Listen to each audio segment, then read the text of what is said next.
If we can all heed and abide and implement the words of this story I'm going to tell you this morning into our lives, we can save ourselves a lot of pain, a lot of anguish, a lot of depression, a lot of heartache and heartbreak going into the holidays, which are quickly approaching as of the recording of this video, or throughout the year and at any given time in life. This truly is a story about the human condition. It's a story about living in the here and now. It's a story about cherishing what we have in our life, not regretting the past, nor wishing to close the door on it, and not being fearful of the future. And it's about getting rid of the wish I would have done this differently, wish I could have done that differently. If only I'd have done it the way this person over here did it, or the way that guy over there who has got the perfect life did it, I wouldn't have this pain. As of this recording, we're only a couple of days away from Thanksgiving. We're moving towards Christmas, Hanukkah, Kwanzaa, whatever holiday we all choose to celebrate, or not at all. We're all alive. We all are human. And this really is a story about the human condition. I want to give a big shout out to one of our subscribers named Ariel Phoenix. Ariel Phoenix, isn't that a beautiful name? I don't know if it's real or not. A lot of folks here on YouTube and other social media platforms don't use real names, and I can understand why in many cases. Sometimes it's for manipulative purposes, but not always. A lot of people just like to maintain their anonymity out there on the internet, and I get that. And maybe Ariel Phoenix is this person's real name. It's a beautiful name if it is. Ariel commented on the video I made about a week ago from this recording about the pain of being estranged from loved ones. And guys, that video is really reaching out there into cyberspace and touching a lot of people. And I'm going to share with you here a couple examples of that things are not always what they appear, okay? Ariel commented, and I was thinking this morning about Ariel's comment touched me. She said in her comment that my message touched her, but her comment really touched me, and here's what I'm talking about. I was having coffee this morning around 5:30. It's dark. I know it's cold outside, and I'm always thinking as I'm waking up in the mornings, what I'm going to talk about today in the morning ramble. And I'm also thinking about how here in just days now, I'm getting ready to turn 45. And I was thinking back to when I turned 40, and I remember sitting on my porch of my small residence we rented there in the Philippines. I'd been in the Philippines almost 5 years at that time. No money. I was wanted out because I wanted to come back to the U.S. I wanted to bring my family with me. I wanted my son to be raised here, be educated here, have the opportunities he could have here. And then when he's of age, have the choice in, okay, does he want to stay here in the U.S.? Does he want to go back to the Philippines? Does he want to go somewhere in Europe or somewhere else in Asia and live? But I felt that if he were to be brought up here and raised here, he would at least have the opportunities. He would be given the tools and the skill set and the education to be able to make that choice and not be limited by his options. So I was thinking, what do I need to do to make this happen? What do I need to do to make this happen? And I collected these thoughts as they came to my mind. I took action. I did these things. I made it happen. So now I'm sitting here this morning. I'm getting ready to turn 45, and I look at how much our life has changed in the last 5 years, our family, where we are. And so naturally, I've been saying, what do I need to do now to, but this is where it gets weird. This is where the message coming to me is not about things I need to do to get anywhere. The message has been repeatedly these last several weeks about taking notice of where I am and what I have, and living in the moment, staying in the moment, and enjoying what I have. It's not about getting to somewhere where I'm currently not, because I am absolutely content with where I am, and I'm absolutely content with what I have. So if it's anything about doing, it's what is it I need to do to stay where we are and to keep what we have. And I guess the answer is just keep doing what we're doing. And now I'm doing quite a few things differently in my life than what I was 5 years ago. I mean, the biggest thing, just to be blunt, and I've shared this with you in other videos, is being sober, being clean, not being on the drugs, not being on the alcohol, not letting parts of my past that took me down dangerously dark roads continue to take me down those dangerously dark roads. So this is where Ariel Phoenix comes in. she left a comment on the video where I talked about my estrangement from my 3 children, other children from my past life. And she said, and it turns out Ariel is an artist.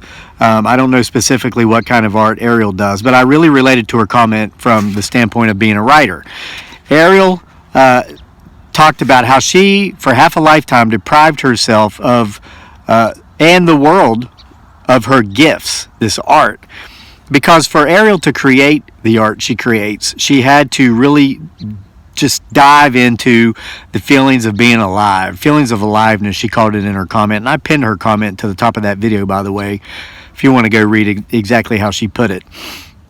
But Ariel talked about how it was so painful when she would go into that creative well to get the creative ideas for her art, because feeling so alive also threw her into the deep, dark abyss of sorrow because of her past, things in her life. And she said that when she watched that video, she came to the conclusion that she can no longer deprive herself of something she loves, her passion, her art, and in my words, those around her who she could share her art with, because she didn't want to feel the pain and she didn't want to feel the sorrow.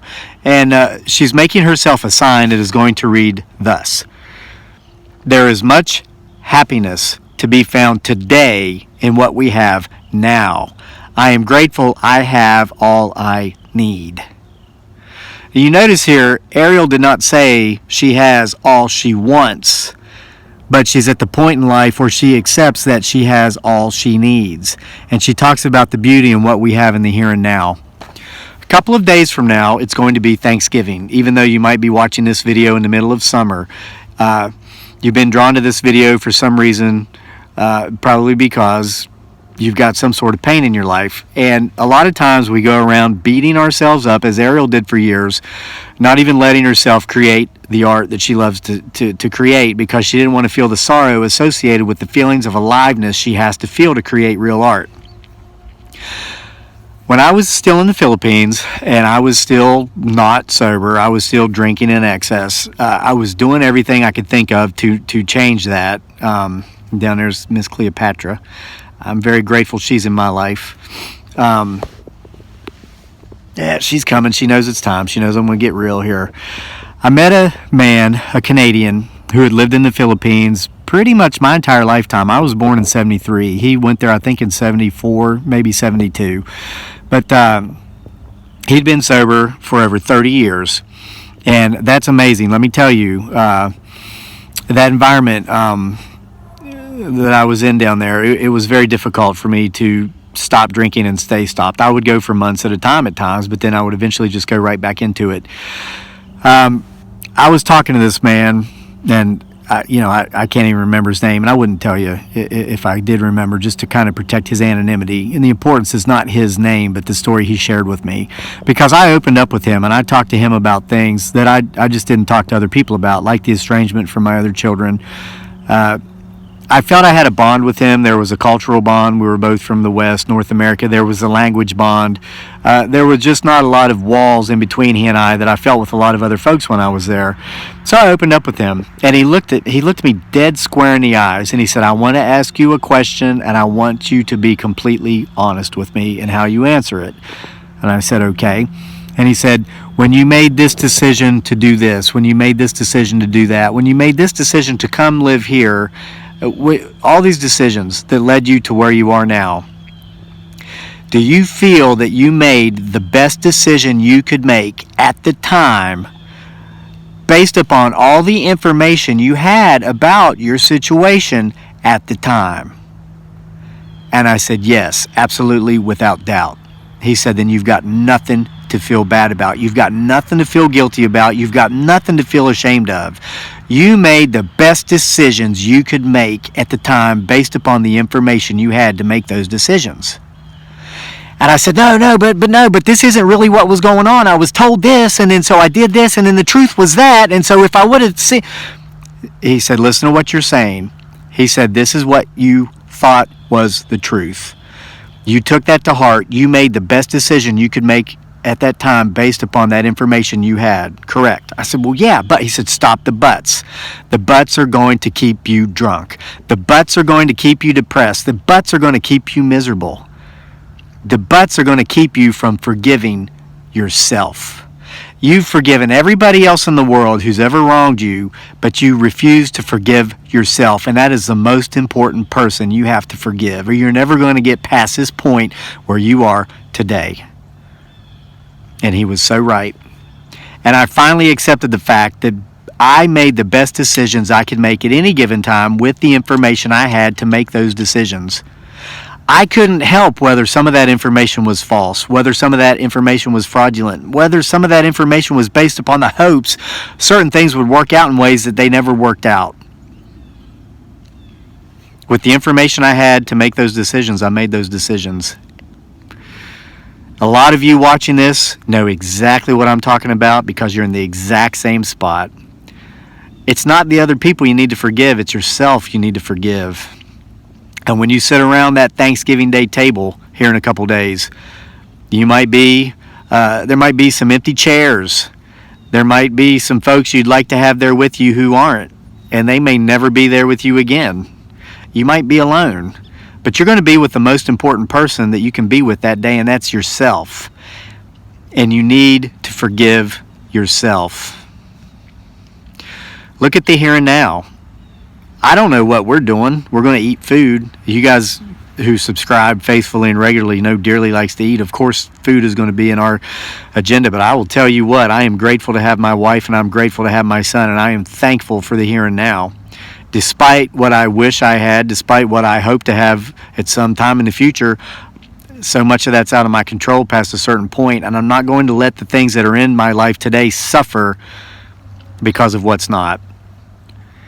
So, with all this said, I hope you got something out of this.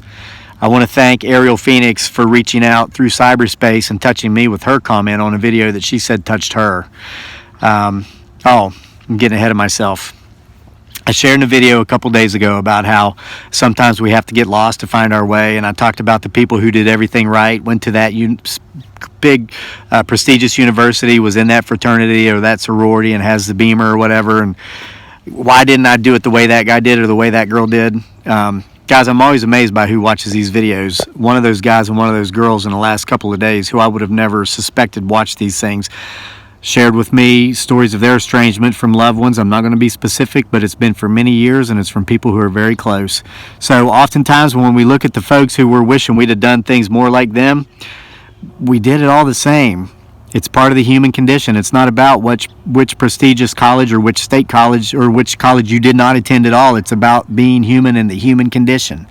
And at the end of the day, we all make the best decisions we can based upon the information we have available to us at the time. And then it's all about forgiving ourselves, oftentimes for things we have nothing to be guilty of anyway, and accepting what we have, being grateful for what we have, and living in the here and living in the now. It's all about staying in the here and the now and being grateful. And, sometimes we think the grass is greener on the other side, but it all gets mowed the same way. Things aren't always what they appear. Thanks for being with us here for another video from Homesteading Off the Grid, and we'll see you for more next time.